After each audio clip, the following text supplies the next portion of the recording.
Dans cette vidéo, nous allons explorer un aspect fondamental de la diplomatie russe, ses traditions et son école des relations internationales.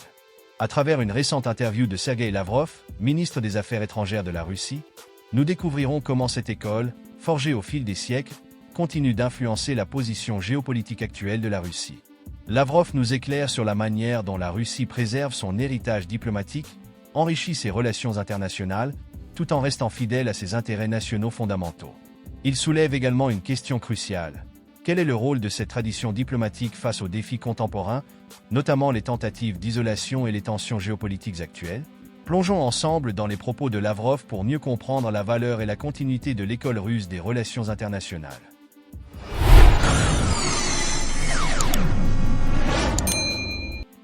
Avant tout, préserver les traditions, les préserver et les enrichir, tout en honorant l'héritage de ceux qui nous ont précédés.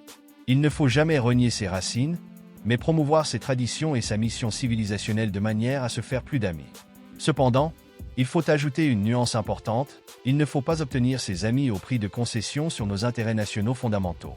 Depuis la diplomatie d'Ivan le Terrible et le département des ambassades, nous avons toujours été prêts à développer des relations extérieures dans toutes les directions, ce que l'on appelle aujourd'hui la politique de la multipolarité. Et nous avons toujours été disposés à conclure des accords justes basés sur un équilibre des intérêts. Malheureusement, cela n'a pas toujours été possible.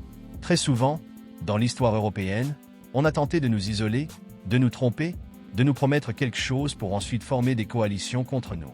Cela s'est produit à plusieurs reprises dans l'histoire européenne. Ceux qui l'ont fait ont ensuite avoué dans leur mémoire qu'ils n'avaient jamais voulu que la Russie soit un membre à part égale de ce qu'on appelle le concert européen. Cependant, la Russie a toujours su se relever, même après avoir essuyé des revers, elle se ressaisissait. Comme l'a dit Gortchakov, elle se concentrait et reprenait la place qui lui revenait de droit, par l'histoire et les conquêtes qui nous ont été léguées en héritage. Nous vivons aujourd'hui une période où une guerre nous a été déclarée. Je ne vois pas de différence avec celle qu'Hitler nous a déclarée.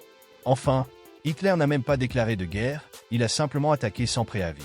Mais, au moins, Hitler était plus honnête. Il voulait détruire l'Union soviétique, conquérir nos terres. Pour cela, il a soumis plus de la moitié de l'Europe, a mis toutes les armées étrangères au service de ses objectifs, en proclamant les Allemands comme une race de surhommes, il a commencé cette guerre contre l'Union soviétique. Napoléon avait lui aussi rallié presque toute l'Europe sous ses bannières pour déclarer la guerre à la Russie.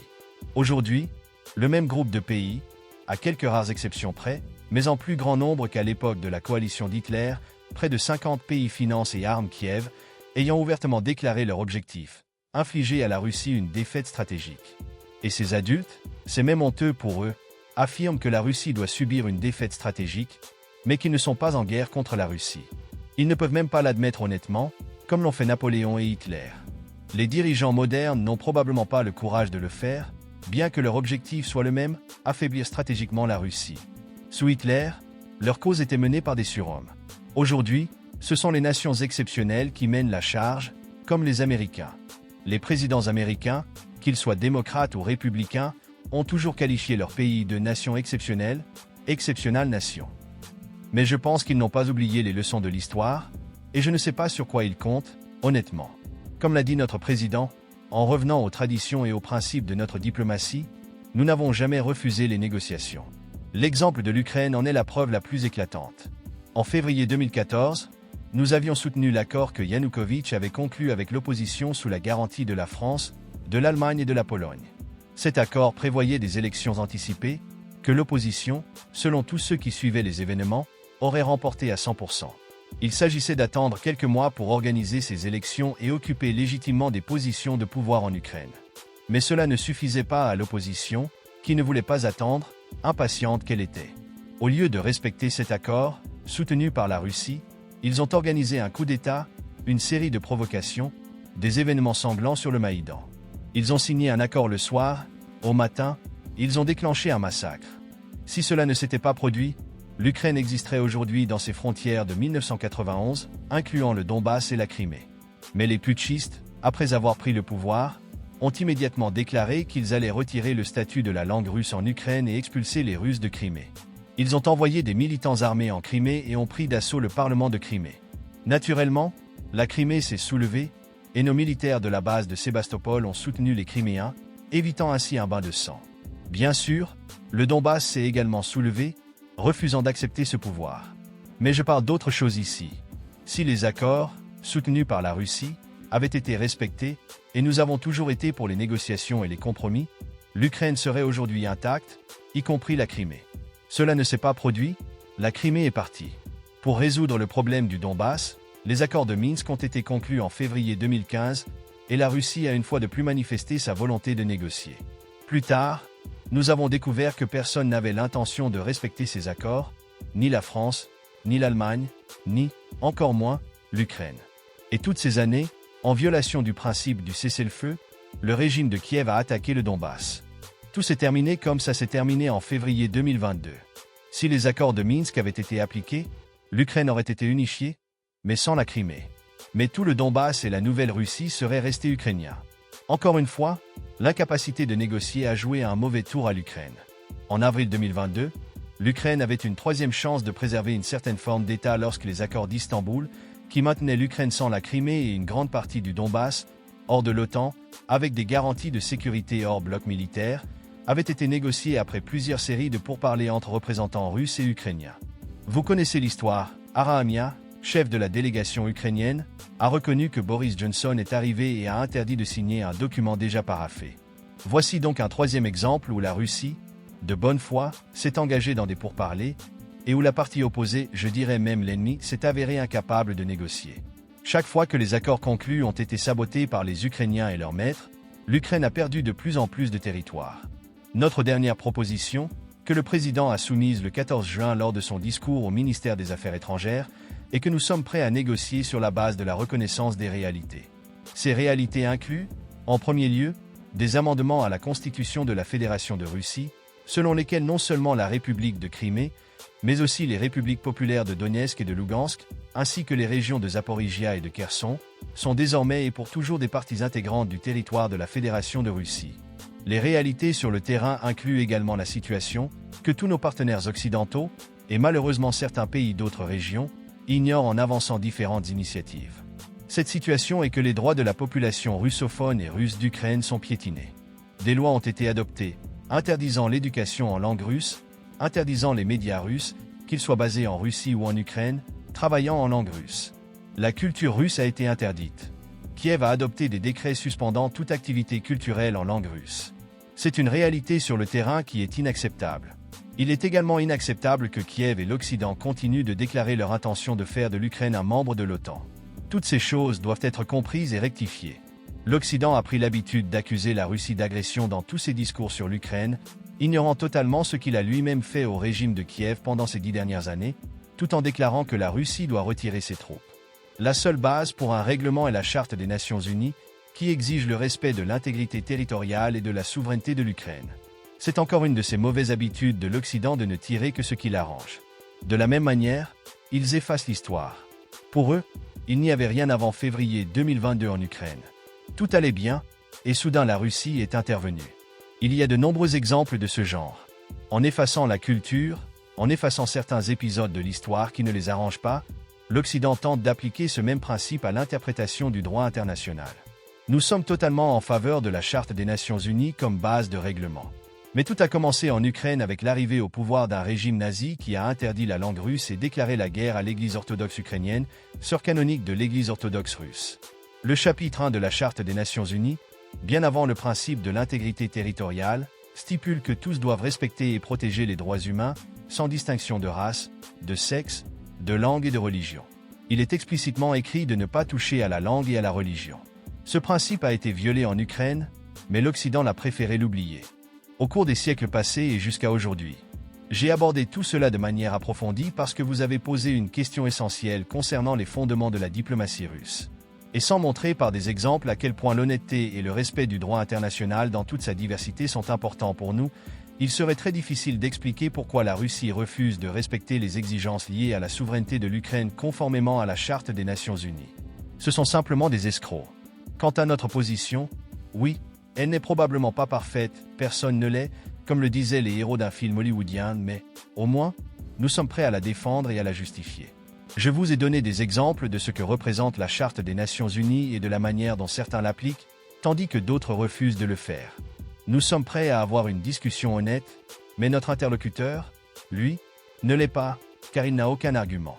Tout ce qu'il fait, c'est, vous savez, même lorsque les représentants soviétiques étaient accusés de lire mécaniquement les éditoriaux du journal Pravda, ils faisaient preuve de bien plus de créativité et d'inventivité dans la présentation de leurs positions strictes.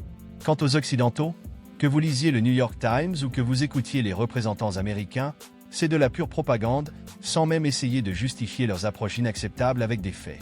Rien d'autre que des slogans et des exigences. Je répète, je suis peut-être en train de faire l'éloge de la diplomatie russe, mais nous sommes prêts à discuter de ces questions, mais de manière honnête. Les propos de Lavrov sur l'école russe des relations internationales révèlent une profonde continuité historique et une fidélité aux traditions diplomatiques du pays. Il souligne l'importance de préserver les racines civilisationnelles de la Russie tout en s'adaptant aux défis contemporains. Cette approche repose sur la notion d'équilibre des intérêts dans les relations internationales, un principe que la diplomatie russe a toujours cherché à promouvoir. L'idée de Lavrov selon laquelle la Russie a souvent été isolée ou trompée dans l'histoire européenne renvoie à une perception de trahison répétée.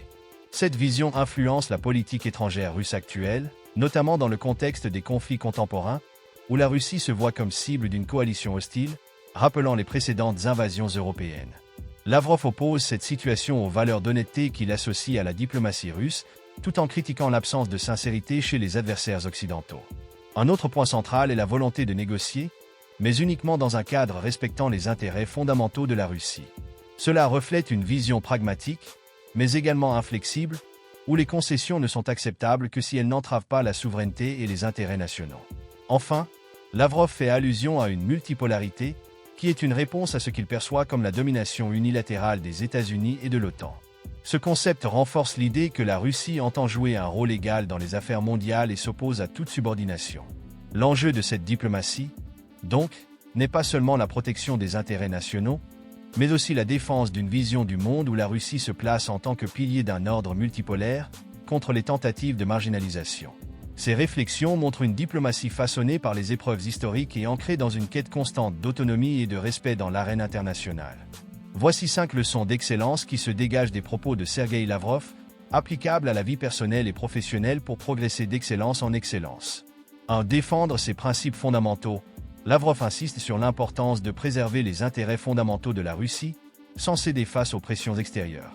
Sur le plan personnel et professionnel, cela nous apprend à définir clairement nos valeurs et nos priorités et à ne pas faire de compromis sur ce qui est essentiel à notre intégrité et à notre vision à long terme. 2. Adaptabilité et résilience. Lavrov évoque l'adaptation aux défis contemporains tout en s'appuyant sur les racines historiques. Cette capacité à s'adapter, tout en restant fidèle à ses bases, est cruciale pour réussir face à des circonstances changeantes dans la vie et le travail. Cela implique d'apprendre continuellement et de trouver des solutions aux obstacles tout en restant aligné sur ses objectifs fondamentaux. 3. Stratégie et pragmatisme. Lavrov met l'accent sur une approche pragmatique, où chaque action est calculée en fonction de l'intérêt national. De la même manière, dans nos vies, il est important d'adopter une approche stratégique, en évaluant les décisions avec discernement, en pesant les risques et les avantages, et en restant concentré sur le résultat final. 4. Fidélité à ses alliances et engagements. Lavrov insiste sur l'importance d'entretenir des relations de confiance avec les alliés de la Russie, dans un cadre de multipolarité. Cela souligne la nécessité de bâtir des relations solides, basées sur la confiance et le respect mutuel. Que ce soit dans la vie personnelle ou au travail, le succès à long terme dépend de la capacité à cultiver des collaborations authentiques et à honorer ses engagements. 5. Vision de long terme et persévérance. En se projetant dans un cadre de multipolarité, Lavrov montre une vision à long terme, orientée vers une transformation durable de l'ordre mondial. Cela nous enseigne à développer une vision claire et ambitieuse de notre avenir, en faisant preuve de patience et de persévérance, même face à des défis importants. L'excellence se bâtit sur la durée, avec une détermination à poursuivre ses objectifs malgré les difficultés. Ces leçons tirées de la pensée de Lavrov encouragent à avancer avec une clarté de vision, une stratégie solide et une résilience face aux épreuves, éléments essentiels pour exceller dans la vie personnelle et professionnelle. En conclusion, les propos de Lavrov sur l'école russe des relations internationales mettent en lumière une volonté affirmée de défier l'ordre mondial actuel, tout en plaidant pour un monde multipolaire. Cette vision soulève des interrogations sur l'évolution future des équilibres géopolitiques. Selon vous, la Russie peut-elle vraiment redéfinir les règles du jeu international face aux pressions des grandes puissances occidentales ? Et pensez-vous que la critique de Lavrov à l'égard de l'OTAN et des États-Unis trouvera un écho durable sur la scène internationale?